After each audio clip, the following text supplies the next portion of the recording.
Green for green. Green, green, green. I love it, man. Well, hey, I am loving I like the haircut, man. Looking good. Oh yeah, summer haircut. Make it easy. Well, hey, man, we're honored to have Kevin Day here, who's one of the founders here of Trust Data Associates. As you heard Brent talk about, our buddy Brent Busquet from Laughlin, talking about how we are lucky to have the man, the myth, the legend here join us to help answer your questions about advanced asset protection. We talked about the court bail protection a few minutes ago with Brent from Laughlin. Some of you may have heard Kevin speak on Note Night in America a few weeks ago. Kevin, man, thanks for joining us here on Note Camp, man. I appreciate it greatly. Oh, love being here. Love your whole tribe. Yeah, we've got really good. Now let's talk a little bit about, first of all, let's talk a little bit about what you do, what your focus is, then we'll lead in more questions and Q&A stuff for that. How's that sound? Yeah. Our law firm, we're all about trusts. And so we have litigators that handle litigation disputes between beneficiaries or between estates and other people that are claiming to be beneficiaries, that sort of thing. We do trust administrations. And then, and I'm not one of those evil teethed litigation attorneys. I'm over on the drafting side. So we draft trusts. So we have essentially three departments: the living trust and normal estate planning sort of thing, gift planning for larger estates so you can get the best tax advantages. We have 3 tax attorneys on staff. And then we have the asset protection department, which is about lawsuit protection and privacy planning. Privacy in itself is not lawsuit protection, but it can be 70–80% of the job. If people don't see what you have, you don't look as appealing for a lawsuit. So we get it all coordinated. And as Brent was saying, we coordinate a lot of things with them. They're actually cheaper than having us, the law firm, form companies sometimes. And so we do trusts, and then we'll say, hey, is it okay if we use Laughlin? And we just have them form it because it's a little bit cheaper. Good stuff. So we have a variety of people on here, like we did the other night, people that are new investors or leaving, they're working at a JOB, they're moving into thinking retirement or wanting to leave. And we've also got some very advanced investors on here. We've got quite a bit. Why don't we talk about, because we talked about this last time, a little bit of the phases as people grow their assets, they grow their wealth. What's kind of the transition period or transition amounts we're talking about that they really need to start diving into being a little bit more protective in what they're doing? Well, estate planning, living trust, and I've got a couple slides for that if you want to show those. We're all on that conveyor belt. So everybody needs estate planning, and you can go to some, I don't care, you can go to somebody local, but we're blue skied. So if we're doing other work for you, it might be good to have it all in one basket so you know where everything is. But we can do living trust in every state. You want to do a living trust because if you just have a will, you still have a probate, and lawyers get lots and lots of money.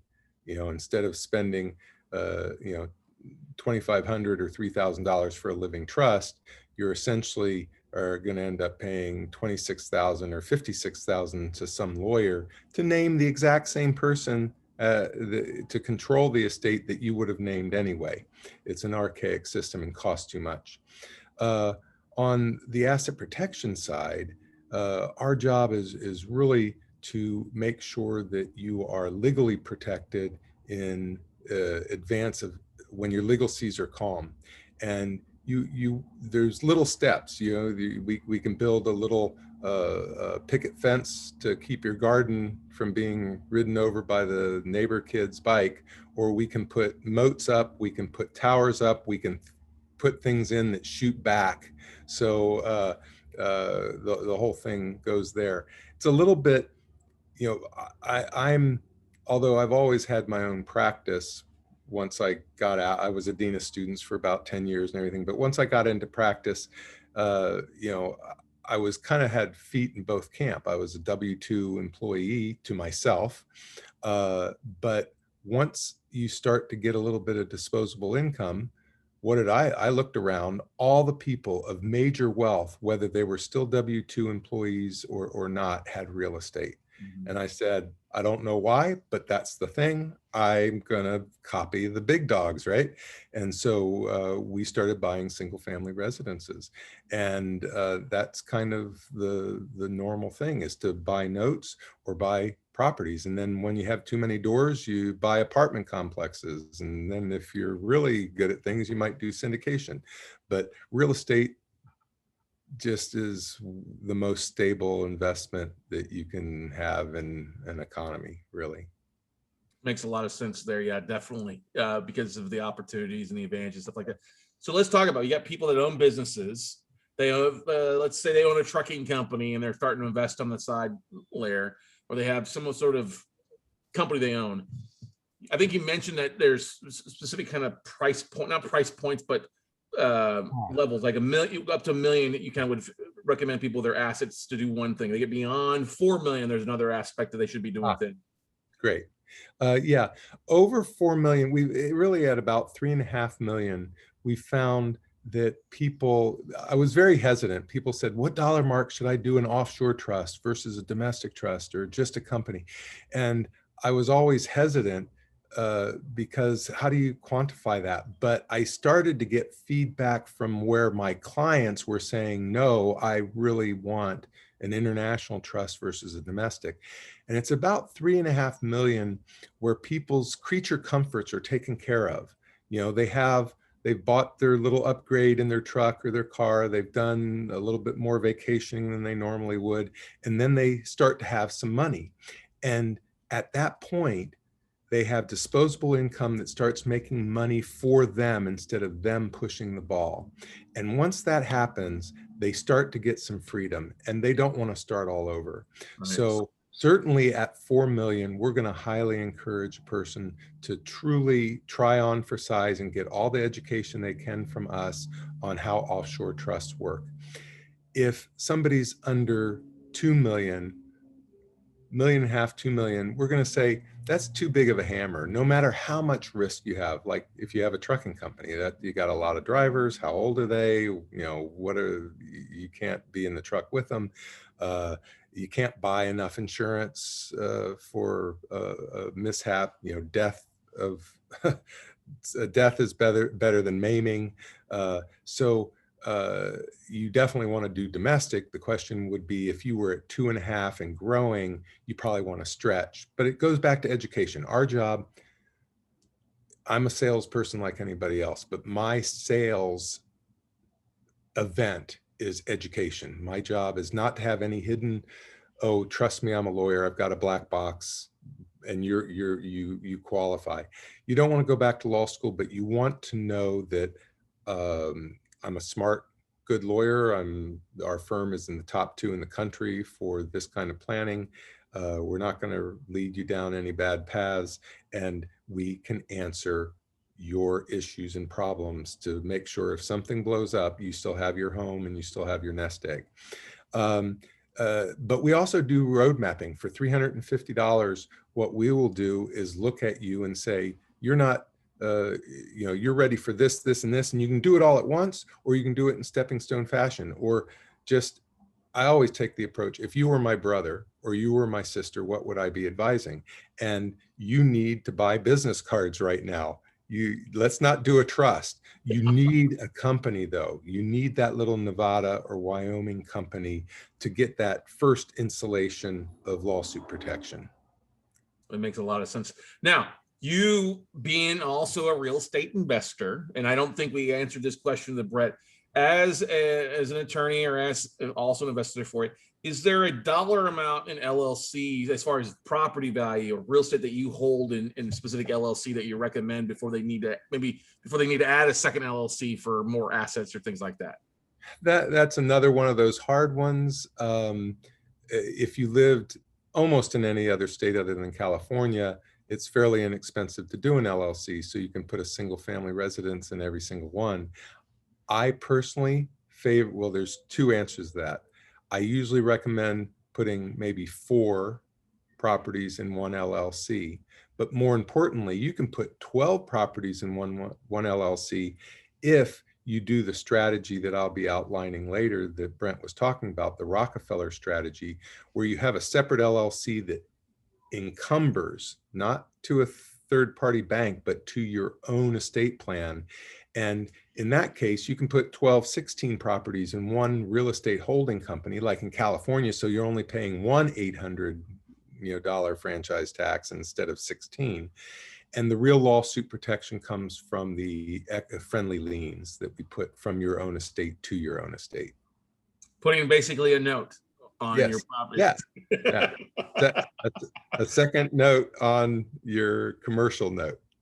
Exactly. Now, guys and gals, feel free to jump in and ask questions and things like that. We'll try as best to answer them, depending on what we can take from your information and provide, because everybody's a little bit different. And that's one of the big things too.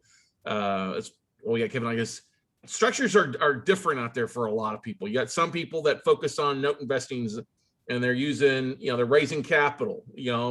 Most people out there are raising private capital from other investors out there. Maybe it's not through a syndication, maybe it's partnering or borrowing money.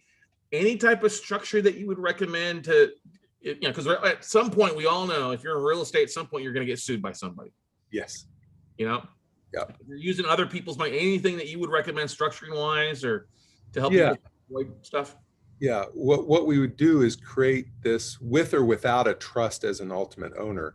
We would create this little privacy company in Nevada that we call a Rockefeller, and it doesn't have your name in the public record, and it's only going to hold zero and low liability assets. So it's going to have cash, portfolio, and notes, but it's not going to be the one that raises the capital. What we want to do is have the operating company that is going to interface with third parties, which means it can get sued. We're going to assign the note or the portion of the note that our client, your clients, have to this privacy company once all the smoke is cleared. So if a lawsuit erupts, the real money's over in the other pocket. And there'll be some money there, but the real lion's share and the future income stream is going to this privacy company, the Rockefeller company. Awesome. I think it might be a good, if you've got a slide in the Rockefeller, why don't we bring it up there and share people, so those that are visual might have a little bit more better understanding of that. Okay. Are you able to see my slides? Not yet. You just got to hit on the Zoom, the control panel. You should see a button that says share screen.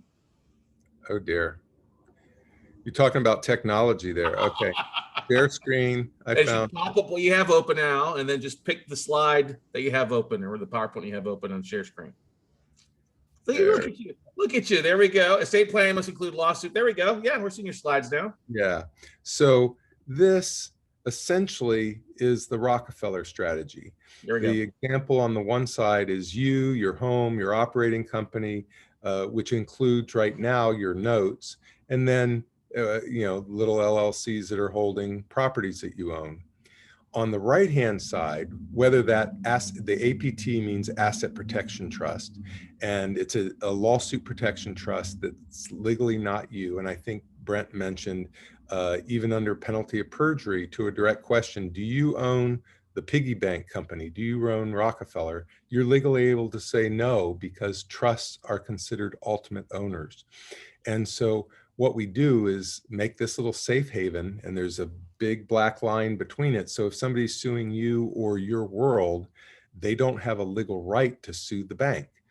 Just like if I got a judgment, against John Smith, and John Smith's, their property has a Union Bank on there, I'm going to go sue Union Bank because I've got this judgment. Union Bank is going to say, you don't have any legal relationship with me. It's called privity is the legal term. You don't have privity with us. You don't even allowed to sue us. And we're secured, so we're first in line.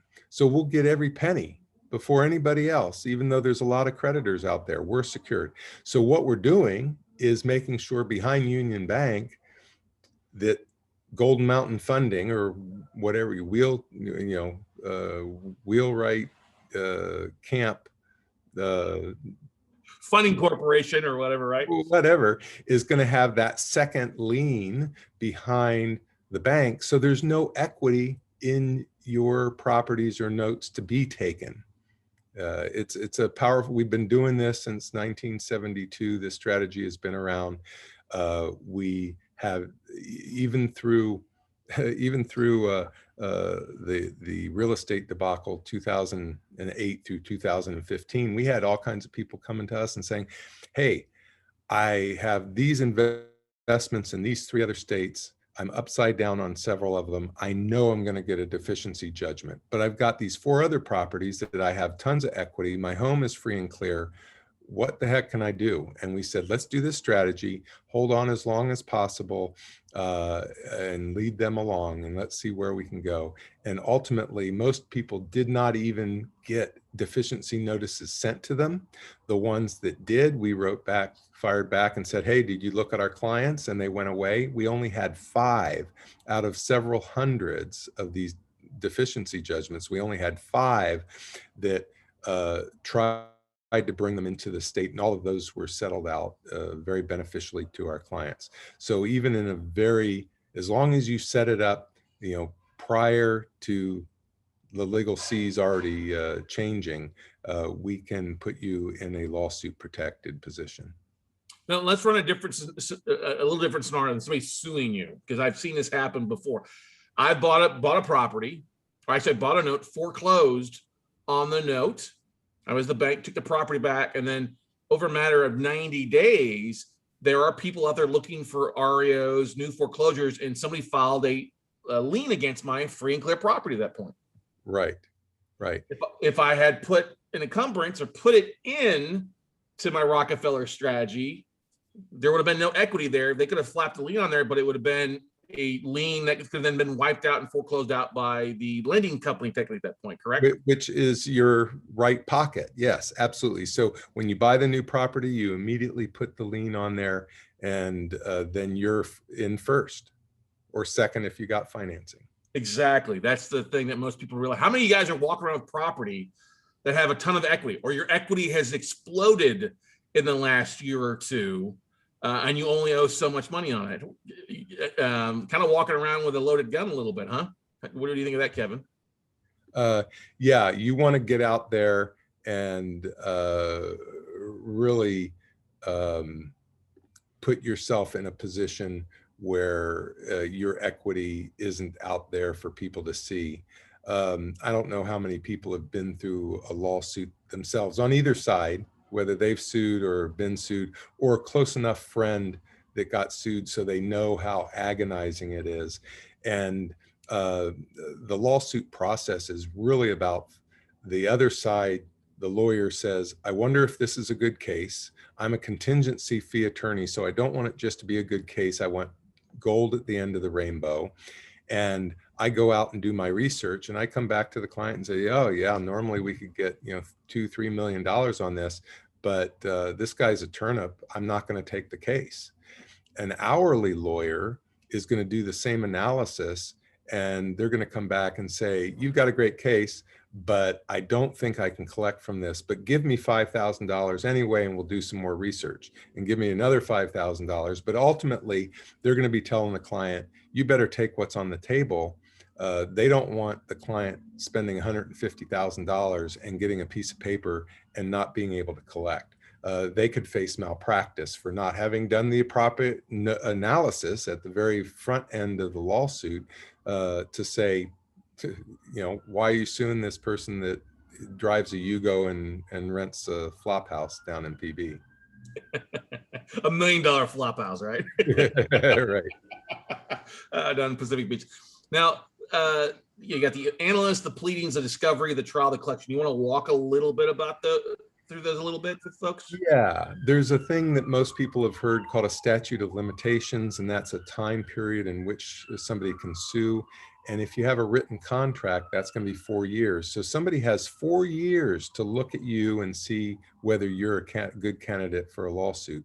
Once you're sued, and I think Brent mentioned this, you've got 20 days, to respond, 30 days to respond in some states. You're off to the races. Your head is spinning. You didn't know these people were gunning for you. Now, what people don't understand is once a lawsuit occurs, and people say this all the time, they voluntarily tell us, I know why they're ticked off. I know why they're suing me, But once it started, and I disagree with that, but once it started, it has nothing to do with that. It's that, oh, the possibility of my losing my business. It's the possibility of my nest egg that I've been working for, 15 years to collect and build. The prospect of losing my home. It's all about this extortion process. Now, what they don't understand is during the discovery, that's when they have debtors exams and interrogatories, they don't get to ask you what you own. The court, in very few cases, not the type of cases that the people that are in note camp are dealing with, they don't get to ask, where's your money and how much is in your bank account. The court is only concerned, was there a duty of care? Was it breached? And was somebody harmed? And it's not whether they drive a Bentley or drive the Yugo. And so that's why that analysis stage to the lawyer, nobody thinks about that, but that's a big critical step that lawyers are always going to take. And if they go, wow, Bank of America's on first and Golden Mountain Funding is on second, there isn't any equity there. This is not a good case. Let's shoot across the bow and see if there's some insurance money, but we better get when the getting's good. Then the trial, and if people are taking notes, this is the one thing that I want you to write down. Less than 1% of cases go to trial. Less than 1% of cases go to trial, which means everything is settling out. Does it settle out early because the plaintiff doesn't think it's worth spending all the money, or they might not get anything? Or do they wait to the very end because they say, oh, wow, they have 15 properties and there's a bunch of equity in them. Why am I going to stop extorting? I'm going to continue to make them sweat. I'm going to continue to drive a horrible wedge between spouses under all this stress. I'm going to make their business plummet because they can't concentrate and they have to spend so much time on this lawsuit. I'm going to wait for another $1 million to be anteed up. And they settle late. But even the people that have all the cards, they're afraid to go to trial because weird things happen in our court system. It isn't until after they get a judgment, that 1%, that they get to ask, where are your bank accounts and how much is in it? We want to do till taps. We want to do judicial foreclosures of properties. We want to go and assign the notes to the new owner away from you. So what we make you look like, and having that irrevocable trust, even if it's a domestic version of where, if they, do you happen to own or have any ownership interest in Golden Mountain Lending? You can say, no, I don't. I go to them for funding, or I go to them for intellectual property, and I pay them a licensing agreement. And Awesome. it be the truth. And it be the truth, exactly. Yeah. Good stuff. And that's the most important. That's really the most important. Oh, here we go. You get some more stuff you're going through there. Okay. Yeah, just what, and then we'll get back, because your questions are actually better than my slides. Corporations are the LLCs, limited partnerships. They're the first defense because they separate eggs into different baskets.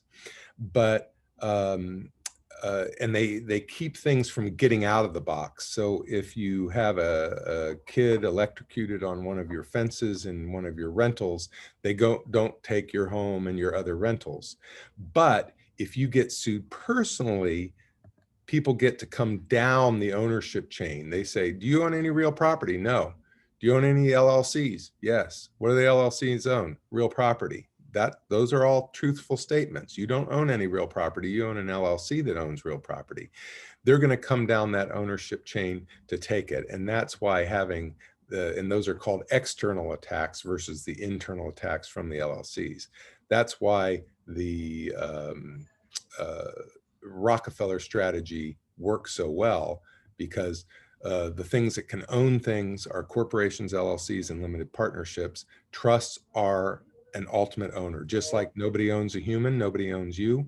An irrevocable trust is an ultimate owner, which one is true lawsuit protection. I shouldn't be telling people behind closed doors what I can't tell a judge. But if we have that legal deniability, we just saved you $30,000 of not explaining why they can't touch the stuff that's in the trust. Right. But that's an important thing there. You are not the entity. The corporation is not me. I am not the corporation, as Aaron always like to make everybody. There you go. You bet. I noticed that we had some Canadians on for the international trusts. The US and Canada are signatories to the Hague Convention. So under US and Canadian law, it removes jurisdiction from that country. So if they wanted to sue, they have to go to the Isle of Man, Montserrat, or Cook Islands, wherever we set it up. And then we have a 3520 filing in the US. It's called a T3 filing for Revenue Canada. And it's one of the best parts of the defense files. But there's these little US copycat trusts that came up, 12, 13 years after the Hague Convention, which Canadians can also avail themselves of, that create this third-party owner, and they're a fraction of the cost to have that legal deniability. Nice. Back to your wonderful questions. All right. What should people own in their name, if anything? What would, depend on the state a little bit. You want to look normal.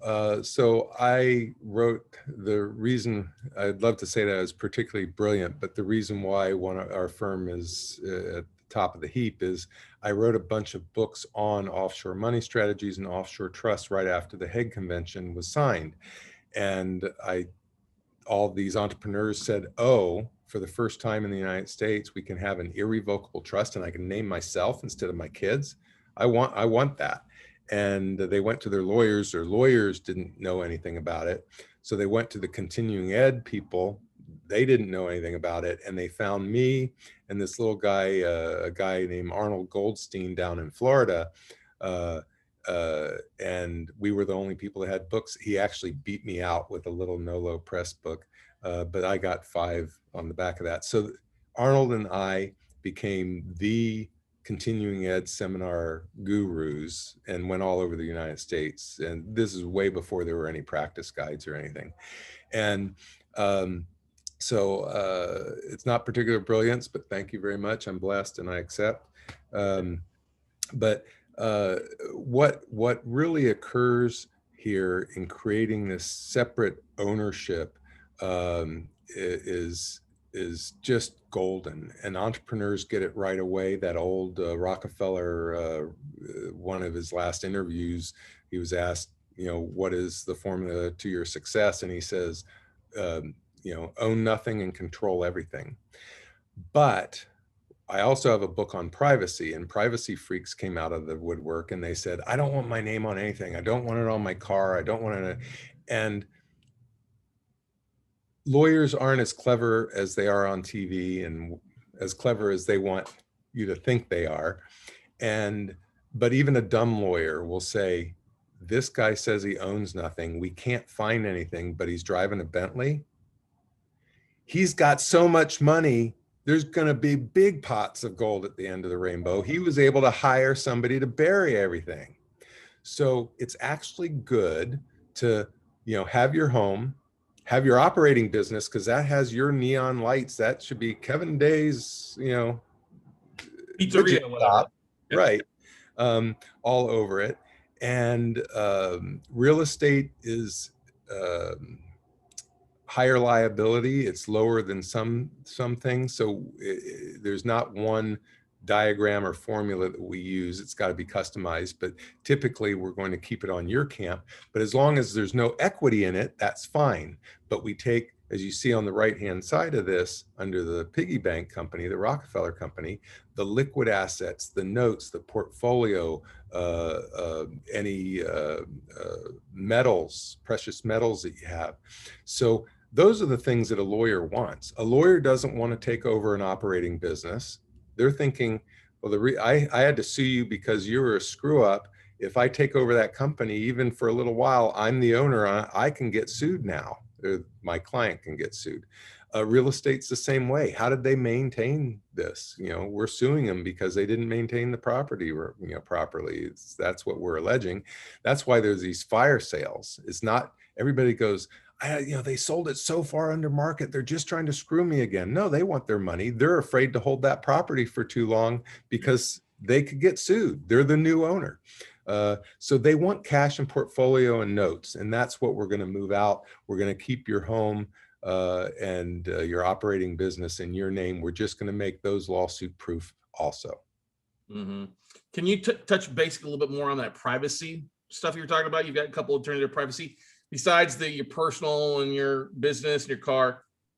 What are other things that is, what are some other things that maybe Yeah. should be keep quiet or whatever?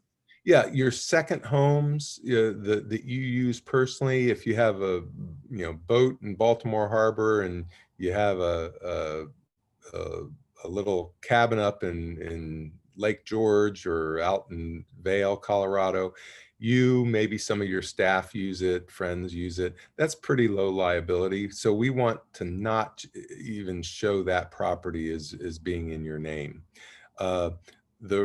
We have physicians, however. This diagram right here is a little bit different. I think I have one. It's actually what we've done is move the real property over to the lawsuit protection side because the operating business or occupation is such high liability. Not all physicians have high liability, but one of our doctors, she was an obstetrician. They get 8, 9 threats of lawsuits or lawsuits each year. It's just an emotional area and things happen. And so she wanted to go to depositions and say, I own a home and my practice and my car. And as you can see, I'm up to my nose in debt. Do you own any other real property or notes? No, I don't. And it be the truth. So that's a rare situation where we're kind of moving the real estate over to the other side. But we want to use that Rockefeller or privacy company to not only equity strip the assets that remained in her name, but also the real estate investments that she was keeping out of the public eye. So I'm going to ask you a question here. As you grow your wealth, you should probably, as you get more successful, tune back what you're sharing on social media and different, platforms like that, I'd say, huh, Kevin? Oh, yeah. Yeah. It's you want to bring that full circle. And as you build, start with an operating or holding company that you do business, sell notes and that sort of thing. And then a privacy company. At some point, add a lawsuit protection trust, whether it's offshore or domestic. If you start domestic, you can migrate it internationally. It's called a decanting provision. So we can take care of clients in that regard as well. What kind of investment are we talking about as far as the different levels of trust there for? Because it really is an investment in your future and safety. Yeah, well, a little privacy company is going to be $1,500. Rockefeller type company. Brent already quoted the things to maintain it. If you want an outside secretary, they are great. They will literally, so you can stick to your knitting and do the business you do and not worry about running the company because they'll call you. Most people, it starts every month and most people say, hey, once a quarter is good. They don't call me every single month after they get into it, but they'll call and say, did you buy anything big? Did you write any big checks? And if that's the case, we're going to write some promissory notes or the second deeds of trust or minutes to make sure that your company stays legal and live. The domestic asset protection trust is going to be around $8,000 to $10,000. So it's not a small check, but even a small coffee cart business, they can't buy enough insurance. They have one bad night of a coli, they're losing their home. So to spend, $8,000 or $10,000, depending on the type of provisions that are in there, they can have something and say, my home can't be taken and my savings can't be taken. Offshore trusts are a big bucket. Our average is around $25,000. That's why we're looking at usually somebody over 3.5 or so. We have some jurisdictions that are as low as 18,000. And just to give you a bearing, there are maybe a handful of quote unquote experts in my area, and let's say there's about 8 of them. They sell domestic asset protection trusts for $20,000. And so we're actually pretty reasonable at that 8,000 level. Yeah. And Any particular offshore countries or offshore trusts that you recommend as far as your preferred St. Kitts, John's Island, whatever? Yes. We have about 10 that we work regularly in. I like the Isle of Man and the Cook Islands for two reasons. People don't know where they are. If you say, oh, I've got a Cayman Island trust, even though they're one of the most conservative jurisdictions now, not in the 50s and 60s, but now they're the third largest financial center. They're all buttoned up. They're still smarting from their days in the 1950s, so they're more conservative. But you say that in a deposition, there's a few sniggers around the courtroom. But if you say Isle of Man, where's that? It's in the UK. It's Cook Island. Oh, it's a New Zealand protectorate. But we do use Nevis, Belize on some occasions. There's particular laws that are actually pretty beneficial in Belize. Gibraltar is a good one. I like Cook Islands and Isle of Man also because the trustees have enough of a US market that they come here about every 6 months. So it's not just me saying, hey, you can really trust these trustees, they're deep pocket, they're barristers, they're a big operation, they have hundreds of millions of dollars under direct management. We want the client to start meeting them. And another good point here, we're importing foreign law. We're not exporting assets. We do form offshore companies and so forth, but it's rare. We're usually importing foreign law. All your assets and investments stay here. We're the biggest tax haven in the world, and the safest. Foreigners from all wealthy countries are trying to get their wealth into the US. Mm-hmm. Yeah, that makes a lot of sense. Well, it's obvious when you looked at what happened. I go back to 13 years ago, and then how Miami, when you look at Florida, that neck of the woods, how honestly 40 cents out of every dollar spent in real estate was foreign investors buying stuff in the United States, putting their money into the market. Right. Still to this day, we have a lot of investors, not just a Canadian or Latin America, but overseas quite a bit. Oh yeah, we have a lot of German and English investors, Italian, when they can. Very much so. What questions you guys have? Now, mine's probably blown here for the last hour and a half with Brent Biscay here, Kevin going through some things here. What mistakes do you see people make pretty commonly that just like, drives you a little crazy, Kevin?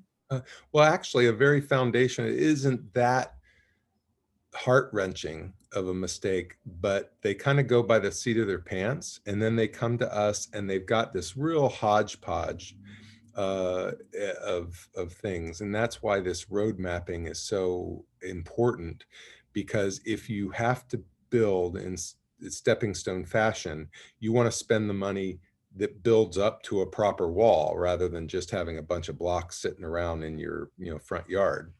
And so doing a plan of where you want to get to at the end of the story will help you get there faster and super efficiently. We have so many people that come in and, oh yeah, I've got this holding company, I've got this company, that company, and yeah, your name's all over it. We can't use any of those for privacy, That's important. It's an important thing. That's kind of a basic one. The other one, particularly for larger estates, is starting a gifting plan. So that's a different type of lawsuit-proof trust where your children are beneficiaries, but we can make sure you control it and can access all the funds until your demise, but you're taking advantage of gift tax exemptions that are going to go down in 2025. Also, and I think Brent mentioned this, we like land trusts. We do those, but they are really a privacy function and no lawsuit protection, where LLCs have privacy and you've got charging order protection. So we actually favor them, but there's a lot of people that still know how to use LLCs, and they are recognized in all 50 states, even though it's eroding. So that's a little privacy mechanism. You just want to make sure you handle it right and know that it's not true lawsuit protection. Privacy is important though.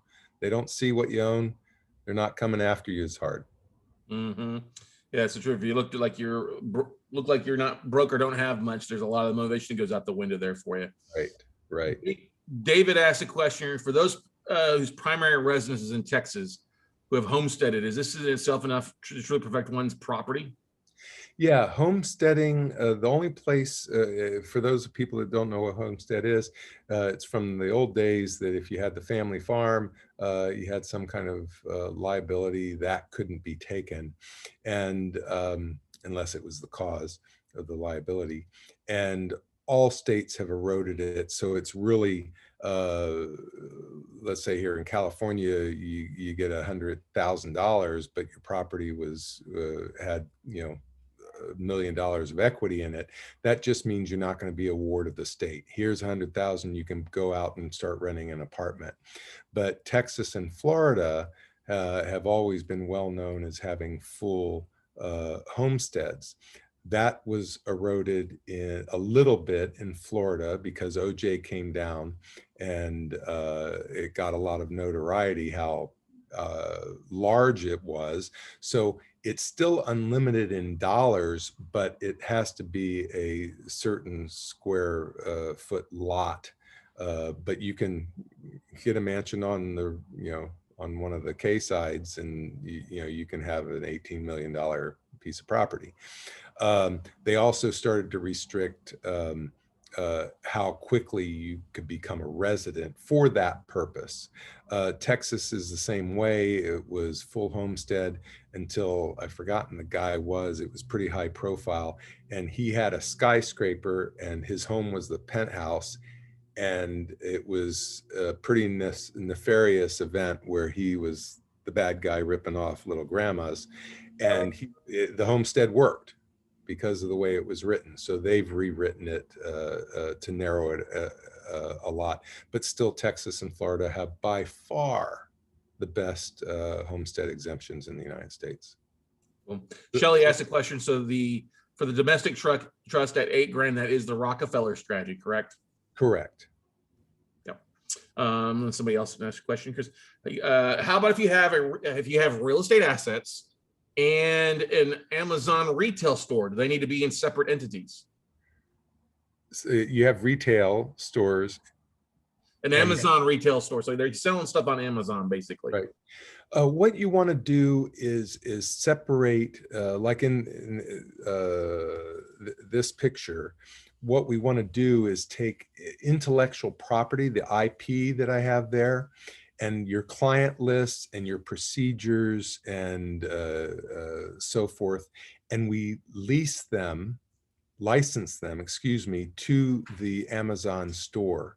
So when $1 comes in, you have to pay 98 cents of it over to your Rockefeller. So it's a pre-existing contract to a third-party company. So there isn't any money there to be taken if the lawsuit occurs. There's going to be you reverse engineer it. How much do I need to keep here to pay me for my mortgage and so forth, and to continue to operate and buy materials. But the rest, I want to shuttle it out as soon as possible. That makes sense there. Do you recommend putting your residence and your rental properties, LLCs, in the same trust? Shelley asked. No, our home, for most people, our home is our castle. And people that are visiting you on your home are friends. If they break their jaw in the front yard by tripping over something, helping them out with their deductible is going to be usually sufficient. But renters,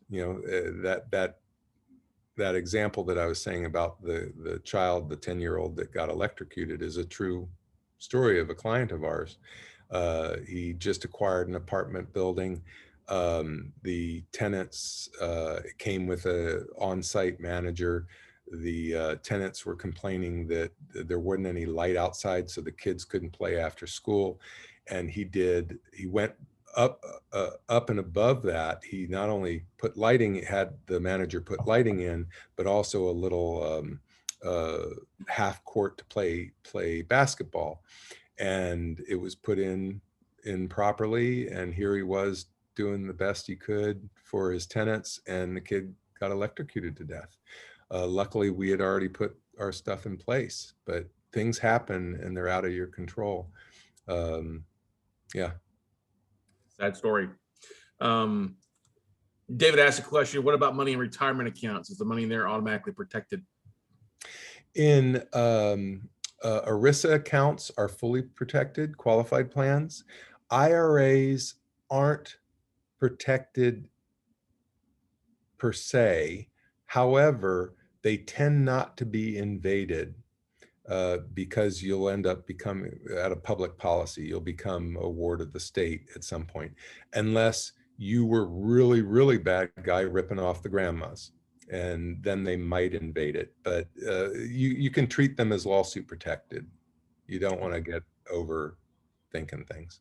What about insurance? What about life insurance, like whole life and cash value or cash policies?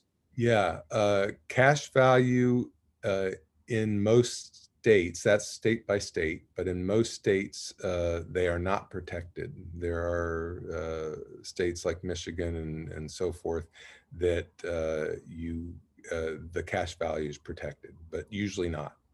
Okay. Sam asked the question is, my home is in a California Prop 19 trust. Would it offer any protection against lawsuit?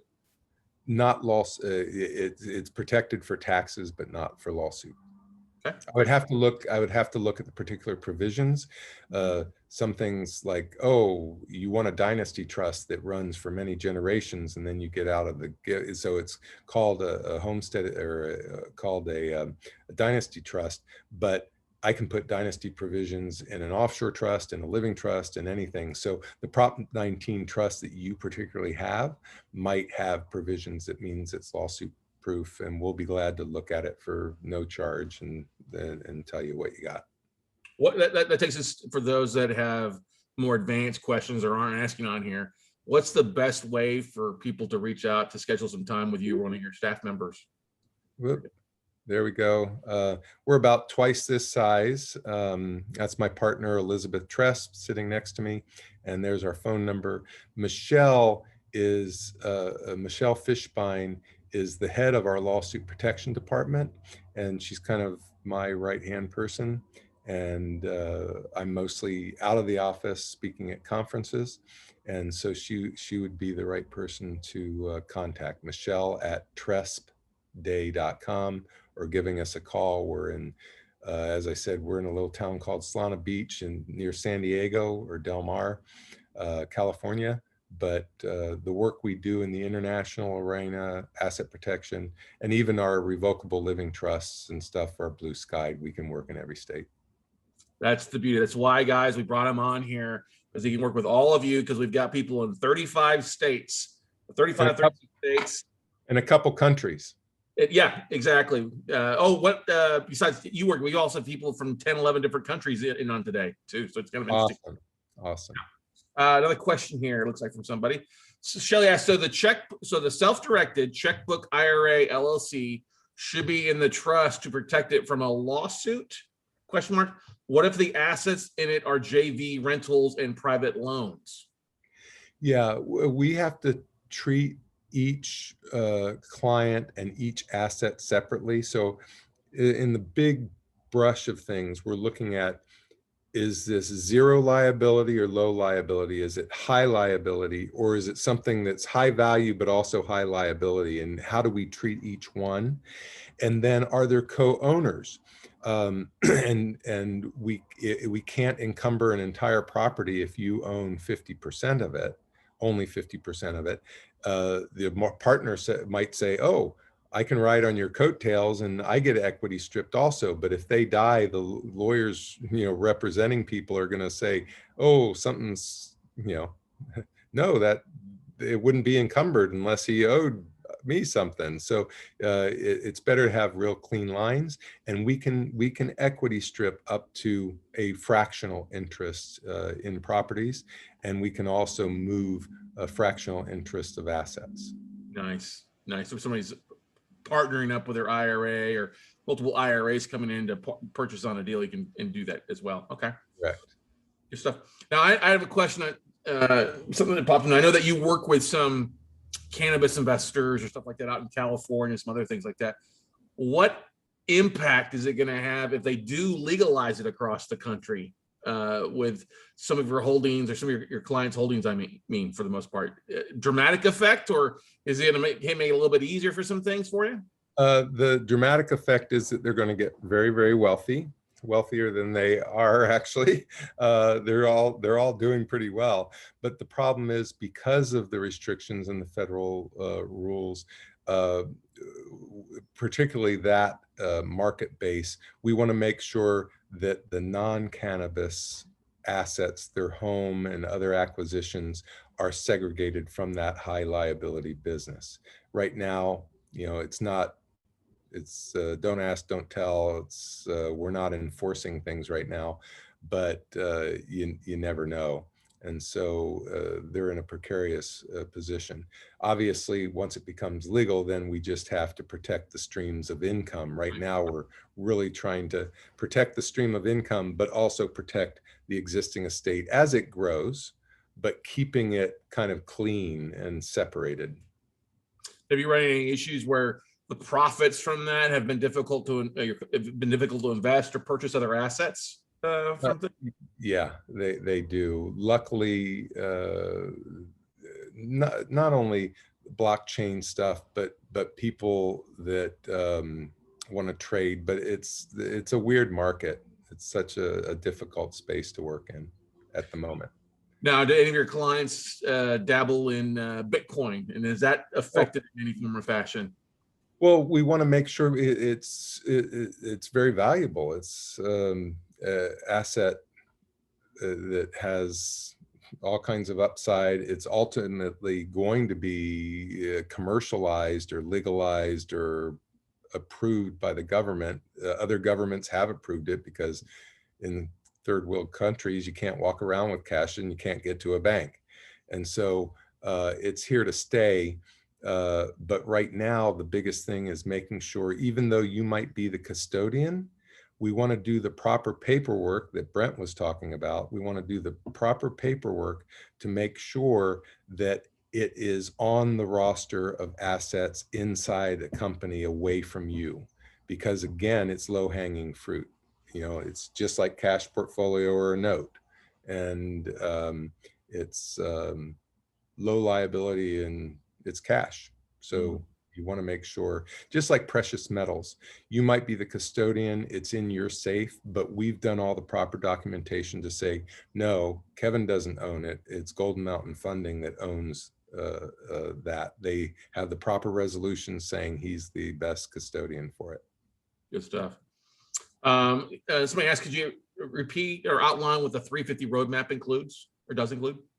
Yeah, we look at what you have now. We look at each of your assets. We look at the structuring you've done, and then also your priorities, because even though we might have the perfect plan instantly when we see your stuff, but you say, my biggest concern is privacy, estate planning, and asset protection versus asset protection, estate planning, and privacy. We're going to have a different configuration. And then we're going to say how we would, what the ultimate plan, what you have now, and we do boxes and arrows. I'm a big fan of boxes and arrows. What you have now and what we ultimately think you should have. And if we need to take baby steps, what are those baby steps? How soon can, what's the fastest you've seen a trust put together in a lot of cases, as far as being, I know it's a vague question a little bit. Obviously, the more assets that you're putting in, the longer it takes. If somebody's a property owner, obviously you're filing UCCs and other things like that as well too, Bori. But to get the ball rolling, what type of frame to get the ball rolling? Usually we can put a bow on it and everything in 4 weeks, and that's just normal. We have people that have certain circumstances that say, I'm about to do this new investment, rollout, and it is a big dollar amount. It's high liability. And I just heard about this. I'm rolling out in a week and a half. Can you get it done? And we'll get it done. Nice. I love it. Are you headed over to the Inner Circle later today or this weekend there in San Diego? Actually, tomorrow I'm actually speaking at a prosperity camp with Greg, and so I'll be meeting up in down at the Inner Circle tomorrow. Make sure you tell Greg Reed I said hello. All I right. will. I will. It's such a small world. I tell you that. It is. It gets smaller every day, doesn't it? I know. We fly over to Scottsdale, and somebody's saying we only have 85 attendees because we have 65 others that are going to so-and-so's, whatever. It's funny. It's definitely funny.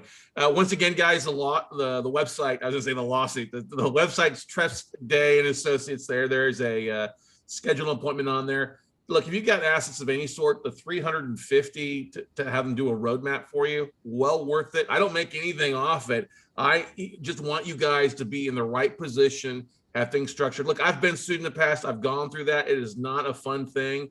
The best money you can pay is the stuff to make sure that your stuff is protected and you look like a pauper. Not, or you don't, maybe not look like a pauper, but you don't have stuff out there. It eliminates the motivation of, as our buddy Aaron Young likes to say, nefarious ne'er-do-wellers in chasing things down at some point. Because it's, in today's society of litigation, people are looking for reasons to sue each other for crazy things all the time, right, Kevin? Yeah, malicious lawsuits. People, they see lawsuits as a lotto. A landlord is rich. People that are investing are multimillionaires. They don't realize the sweat, blood, and tears that we put into it to get to a position. Have you seen anything pop up on the real estate side coming from what's happened with COVID, with people not paying their mortgages or not paying their rent, or people, do you have any stories that have popped up you heard from? I don't have any good stories in that arena. I've had a lot of people that have had some good real estate investments in this climate. I've have people that also feel that there's a bubble in some markets, and there's others that, this has to be the biggest bubble, and I don't think that it's a bubble. It's just the way the market's going, and it's going to continue to go. Yeah, I just saw an alert pop up. We're talking about that the Dow closed above 35,000 for the first time out there after having a couple of days where it was kind of below numbers. So it's interesting. Yeah. Crazy time, man. Crazy times. Crazy time. Well, Kevin, we will let you get to the rest of your weekend. Thank you so much for coming on Note Camp and spend time with us, guys. You don't know how valuable this was. Hopefully it was valuable for all of you, but Kevin's a guy that I've flown to San Diego just to talk to Kevin for 5 minutes before about different things at different events. And thank you so much for coming on time and you did a great job, not only for us, but for our clients as well, Kevin. I'm so grateful to be here, and I've always enjoyed your tribe. They're a high functioning and fun group. Yeah, we got a pretty good note family, as I like to say. So, well, okay. Go on, have a great weekend. You say hey to everybody for me, all right? You. Great. Thanks, Kevin.